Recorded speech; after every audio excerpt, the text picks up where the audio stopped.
Hello. Welcome. Are you did you notice the difference? It says so far. There's more. There's lots more. Um yeah. So I changed my theme. I thought it was more fun. I thought this was more interesting. And there's other changes, and you're going to see those in just a little bit. But I'm excited because I finally got my background not done. There's still stuff coming. I've still got stuff to do, but I've got my degrees up and my diplomas and my certificate, all that stuff. And so I'm excited. I'm happy to finally look like I'm here instead of in a, I don't know, random blank weird office. Anyway, it is so good to have that stuff up. But the excitement is today is Wednesday. Very exciting. Very happy to be here. Today, my oldest two children, my two oldest daughters, started school. So they are in kindergarten and first grade, which is insane. I can't believe I have a kindergartner and a first grader. It is nuts. They have awesome teachers, and it looks like it's going to be an exciting year for them. So I am so happy that they are in school, and between you, me, and I guess the internet, and if my wife's watching, I hope she understands. I'm sure she's happy, or a little bit happy. It's always sad seeing kids go off to school in some respects because they're getting older and, they don't, it means they're growing up. And that can be both exciting and scary. And they need you just a little bit less, which is both good and bad, right? I mean, they don't need you as much, but at the same time, it's nice to see them making decisions for themselves and making good choices most of the time. Anyway, so today we are going to talk about, today is all about the money. Okay. We are talking all about how you can run your business more efficiently and with your money. Like, how can you do more with less is what it is. And that's a simple version of what we're going to talk about today. So, if you're new here, which I hope you're not, but if you are, I hope that we can talk for many, many years to come. But if you're new here, my name is Taylor Darcy from Think Legal, where I help you create the business of your dreams. To give you a little bit of background about myself, I come from a family of business owners and entrepreneurs. My parents were serial entrepreneurs. They had many different businesses, all the way from upholstery repair, carpet cleaning, spot dye, Amway at one point, Avon. I don't want to say Mary Kay. No Mary Kay. They did a lot of different things. What was the one? Oh, essential oils. They did all that. So I've helped businesses exactly like yours be successful. Some more than others. I mean, that's just the truth. Like, right? No business is perfect.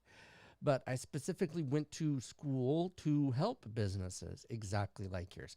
So if, you're new, don't forget to hit that subscribe button and that bell icon to be notified of when we go live and just when I post new videos, because I'm here to help you. That's my goal. So please, I'm excited to give you that help. Let's get started, shall we?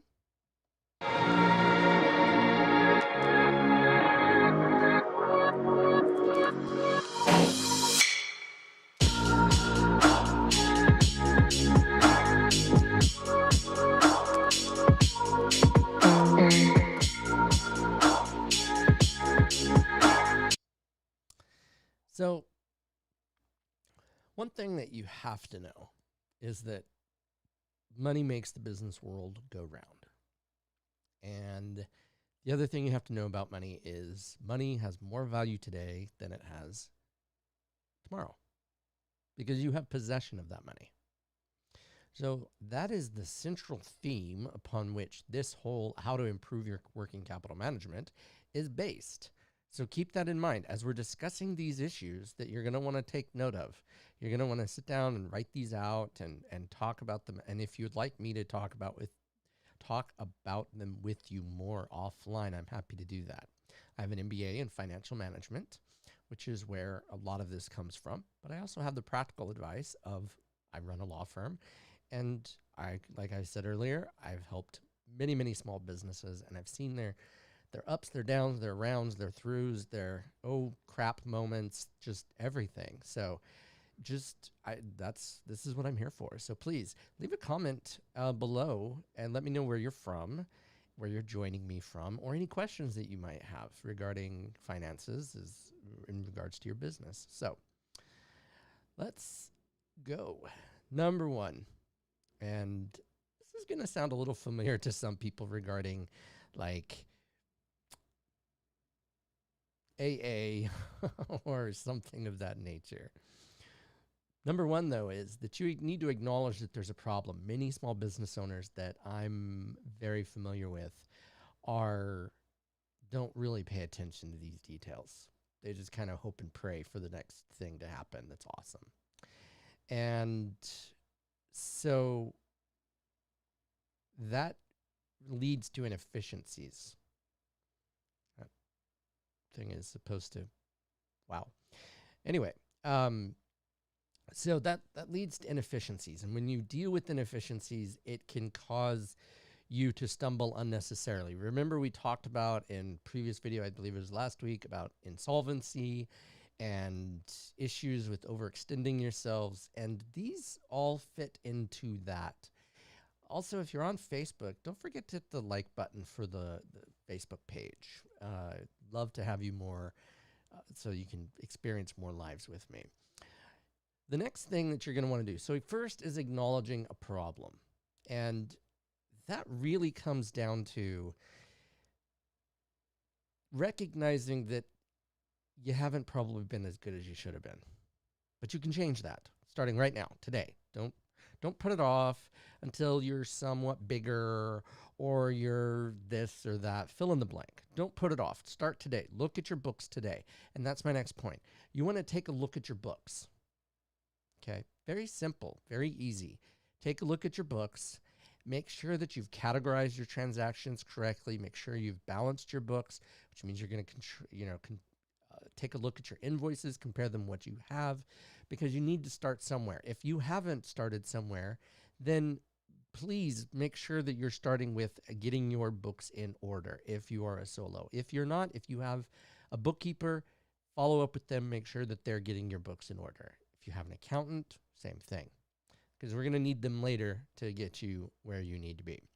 So the next thing that you're going to want to do is get your financial statements in order. You're going to need to know what your balance sheet is. You're going to need to know what your cash flow is, what it is currently, okay? Because you got to start somewhere, and that means starting with something fresh. So this is why this is a multi-step process that you're going to take a look at and help your business to really get it where you want it to be.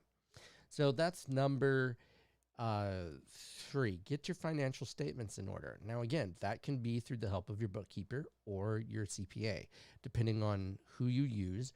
Or if you don't have either one of those, then unfortunately it's time to get that. You should be reviewing your books. You should not only be reviewing your books monthly, but you should be looking at your financial statements at least monthly. Maybe not every week. That might be a little insane because that's too much. But every week is nuts. So I would say at least once a month. So you should be looking 12 times a year. That's it. Or I mean at the very minimum, right? You should know what your numbers are each month, because you don't know if you're on track to hit numbers if you don't know where you're at, right? I mean, it's just kind of like, I wish there was here, I'll show you. So think of confetti, right? That's what it's like. Now I'm doing it in the context of, I wish it had a blow up confetti, but it doesn't. So the idea being that if you don't know where everything is, you're never going to be able to get to where you want to be. So you have to start with where you are right now. I completely understand that this is overwhelming. And most small businesses think that the numbers are the numbers. What can I do to change them? But I'm here to prove you that you can improve your numbers. Okay? So you're going to want to take a look at your working capital ratio. Remember, we talked about that in the last video. It is your assets and liabilities, current assets, current liabilities to ratio to each other. Now, this is important because, again, what that should be, whether you're using capital correctly, is going to depend on your industry. Some ratios are going to be higher than others. Some industries are going to be higher than others. That's just the truth, or whatever. So it's important to compare yourself to industry standards if you have that available to you. If you don't, you need to compare it to what you could potentially do from others, or just what you're comfortable with. So it's not as simple as saying, here's where you are, here's what you have to do.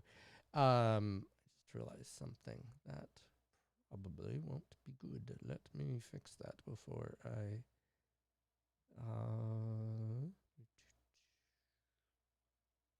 there we go. I just realized something was going to happen bad, so I fixed it ahead of time. All right, so you want to keep your networking capital in check, okay?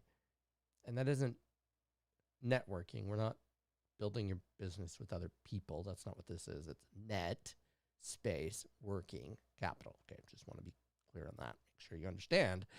I'm not talking about meeting new people.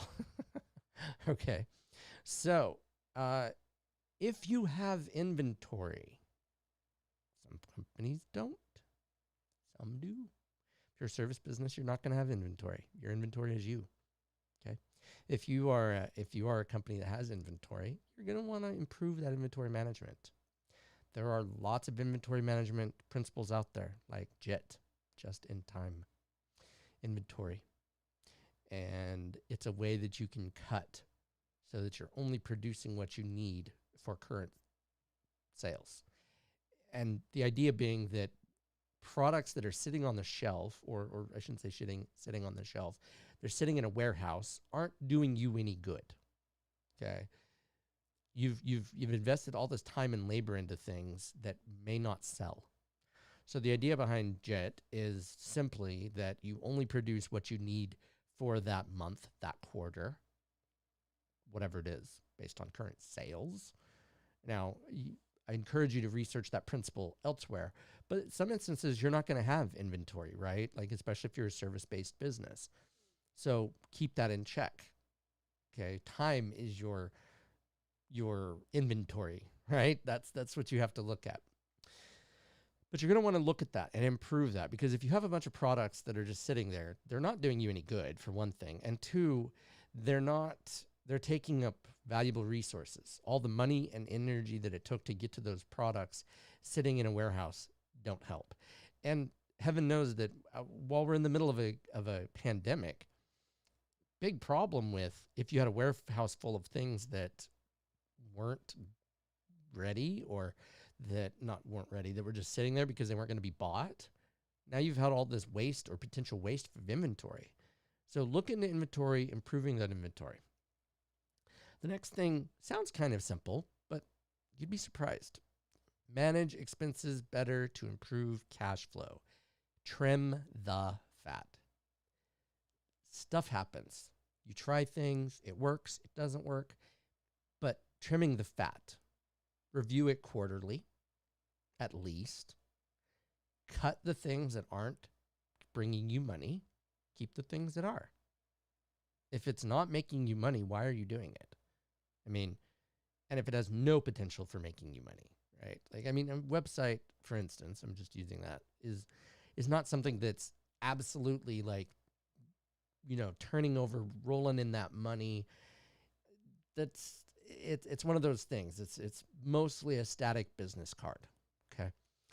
I do, post content. These videos go on there. I do use it, but a lot of people don't. But you need one, right? But there are other expenses that you can cut. Eat out less.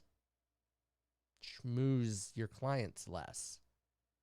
I'm not saying don't at all, but I'm saying, like, do you need to do it to the extent that you're doing it? Don't waste, right? Don't waste money unnecessarily just for the justification of, well, it's for business. Because, well, Yeah, it's nice to get a tax deduction. It's nice to not have to pay things for taxes. But the reality is that wouldn't you rather have more money than just to pay less taxes? Just throwing that out there. So trim that fat. Go through on a monthly basis. If something is costing you money, I had to do that. I had to pay. There were several things that I realized I was paying for, like stock images and some other things that, although I used occasionally, it didn't justify the monthly price. And so, yeah, I had to pay an early termination fee, but it was less to pay that early termination fee than it was to keep going. A little painful, but again, trimming the fat. Anything that's not making you money or not required by your business. I use a CRM, client relationship manager. I use practice management software. I use the software that I'm using right now to go live. Okay. So all of these things are part of my arsenal of tools that I use to build my business. So I'm not saying go without those. I'm talking about go without the things that just really aren't making it worth the money. Okay. So you want to automate as much as possible. I've said this on my podcast, but this is true for life, but in business, this is so true. Automate your financing positions. So try to find better deals. Look for credit cards that have lower interest rates or more points and better interest rates. Automate those processes for those business financing. Now, I want to caveat. This is Taylor's tips. Okay, Taylor's tips.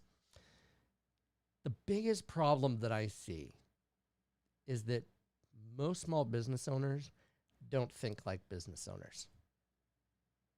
They think like employees that do a job. And that will hurt you. That will destroy your business. You're like, I'm not doing that. I'm a business owner. But what are your thoughts? What are your decisions? Are you thinking like a business owner, or are you thinking like an employee? Oh, I don't want to mess up the relationship with my potential clients. Okay, but you're a business owner first. If you can't, we talked about putting on your own mask, right? If you can't feed yourself, you can't help anybody. If you can't survive, because people don't want to, that's why we're talking about this. These are the next 2 points. If you can't survive because you don't do these next steps, because people aren't paying you, what good is it? You're hurting, right? You put on somebody else's oxygen and you suffocate it. You're letting them live over you. Now, I'm not saying there aren't some instances where that's true. Like if I, need to, that's what I would do for my children, my wife. But as a business owner, your business, your responsibility, your primary focus, I'm not saying should be about the money, but I'm saying should be that you are able to survive, right? You should live. You should thrive. You should want to continue with your business, okay? So that's my Taylor's tip. Start thinking like a business owner and not like an employee. That's very simple that I say. It can be hard to do. I understand that. So this first step, you're going to want to incentivize receivables through discounts for early payment. Now, I don't deal with receivables because I don't start work until I get the deposit, okay? I don't deal with that. Nope, it goes into my client trust account and it sits there, and then I draw out of it as needed or based on the terms of the contract.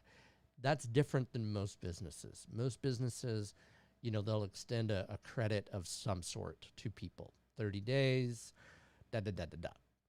Improve that, but give incentives, give discounts if they pay early.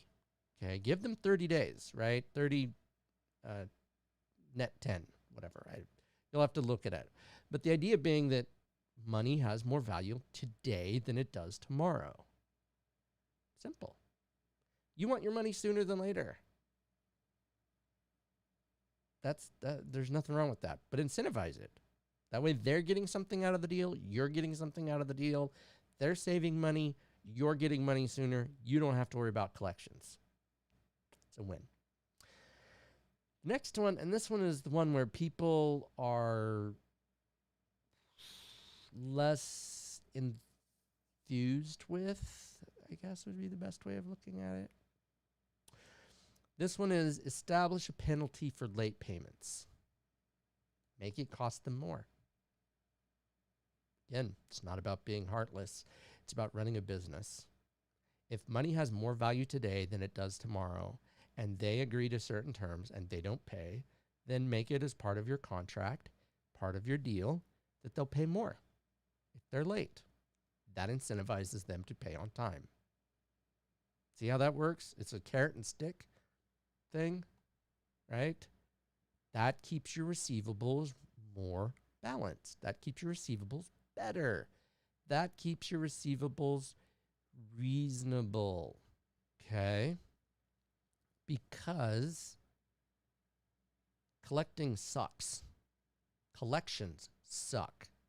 Okay? I've been there. I've had clients not want to pay me in the past. It happens. But I stopped that by doing these steps. Okay? Next thing is, you're going to want to negotiate deals with your vendors. See if they can give you a better deal. And discounts, same thing. See if they'll give you a payment for or a discount for paying early or immediately. Okay? Or, that type of thing. Talk with them. Let them know that you want to work with them, but maybe you have to find a new vendor that does do those things. I don't know. Your individual business is going to vary, but you want to negotiate this. You don't want to just take, I'm not saying you can't take what they give you, but you want to shop around, see what other vendors are able to do for you. Don't sacrifice quality. Okay. People hate crappy stuff, right? But take a look at your vendors. Nail things down. Get those terms better if you can. Work out a mutually beneficial deal for them, right? Agree to a contract if it makes sense. Again, you got to take that into consideration and negotiate a contract that you'll only buy from them if they give you a discount for on-time payment. I don't know. I'm throwing that out there. Ideas. Use these ideas. Use these thought processes as a way to build your business better. Okay? Next is track your business performance with data analytics. Numbers don't lie. People do. Okay? This is a lot of this is what you want a CFO for, but you want to track your inventory turnover ratio. There's so many ratios. There's lots of financial ratios that you can take a look at. Take a look at these things and know your numbers so that you can do better, right? Improve them without sacrificing the integrity of your product or the integrity of your business, whatever it is. Don't hurt people for the sake of doing these things. Please do not do that. But trimming that fat and trimming the things that aren't necessary, austerity is not a bad thing as long as it's used appropriate. I've heard, like, for instance, chefs, they'll talk about they use no-name brand foods because it's less expensive. Tastes the same to them. Okay. And I've also heard techniques of, okay, pick one thing that's important to you. If you like the brand name food of something, say you like the Del Monte green beans. I don't know. I'm just using this for instance. Then pick that and then get the no-name or the off-brand or store brand of the other food. Save the money. Balance things out. Same thing goes here. If it's important to you, pick it. But if it's not, then find a cheaper alternative. It really doesn't matter to the success of your business. Find a cheaper alternative, right? Okay. Next is resolving disputes with customers and vendors. This is where I usually end up with people. I don't mean me and my clients. I mean, like, why I exist as an attorney. Resolving disputes between business partners, between vendors, between suppliers, between the best thing, it is so expensive to deal with litigation. It's not cheap. Okay. That if you can resolve it before going to dispute resolution, it's a much better option.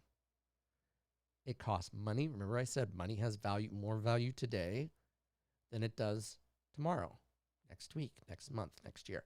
So you want to take that into consideration, right? So if you're fighting over this money for 2 or 3 years, 4 years, 5 years, whatever it ends up being, then that's money that you couldn't have had or used. So yeah, maybe you're going to take a little bit of a discount on it. I don't know. Again, this is something. But if you can get someone to pay now without fighting over it, then you're going to be able to move on and use that money for something else later, right? And sometimes it's not worth fighting, to be honest.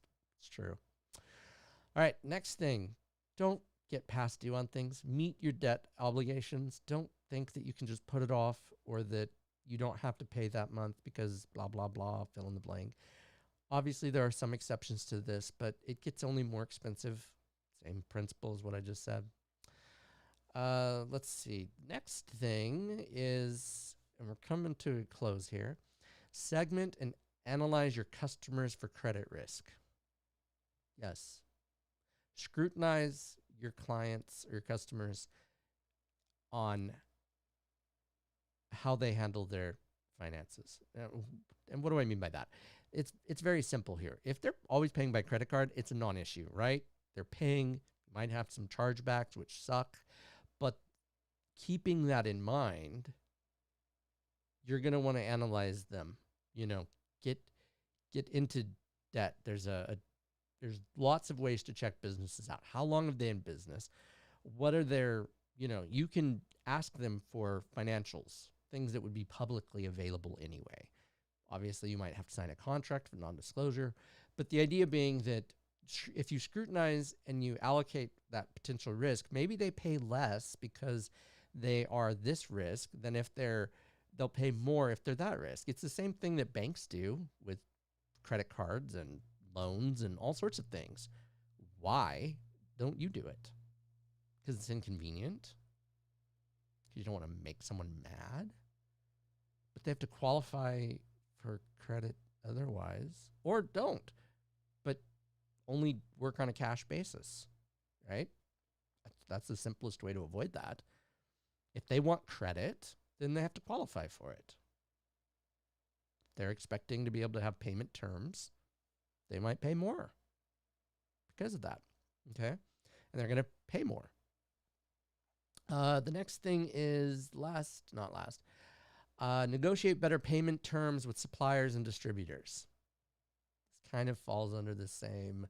Work with vendors who offer good deals and discounts, but suppliers and distributors, so people that give you what you need to be productive.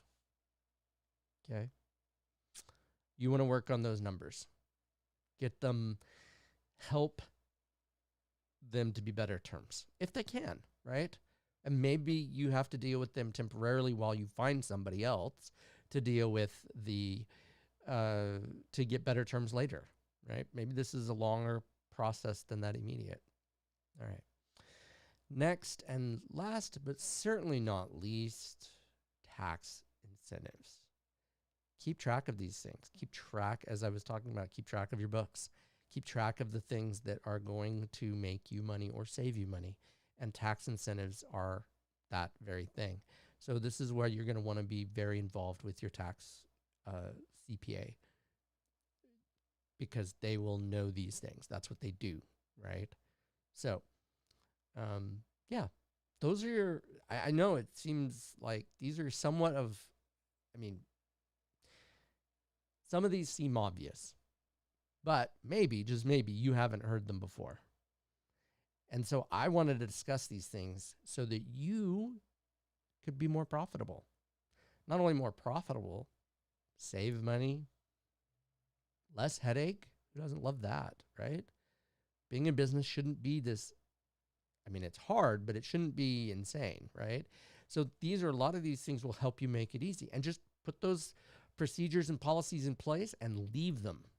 If someone doesn't want to work with you because of your procedures and policies, they aren't a good fit for you. It's a great funneling system. Now, each business, it depends on what's right for you. I can't determine that. I can't tell you what's right for you. I can tell you, I mean, unless we're consulting, then we could talk about it. But the idea being that I'm primarily a cash business for that reason. I mean, not cash, but I only take credit, debit cards. I don't do like payment terms. I don't do payment plans. And the reason why is because I don't have the time, the energy, or otherwise to get people to, if I can't collect, to deal with that, especially since a lot of times I'll have already done all the work. So then I'm out, right? And at the end of the day, I have to feed my family, just like you have to feed your family, right? And this is, or yourself. Whoever you need to feed or do, take care of, that's for you, right? That's not for me. Anyway, if you've gotten value out of this video, don't forget to hit subscribe and like and notify and hit that bell icon. You know, we go live Monday through Friday, except for holidays. Have a good one.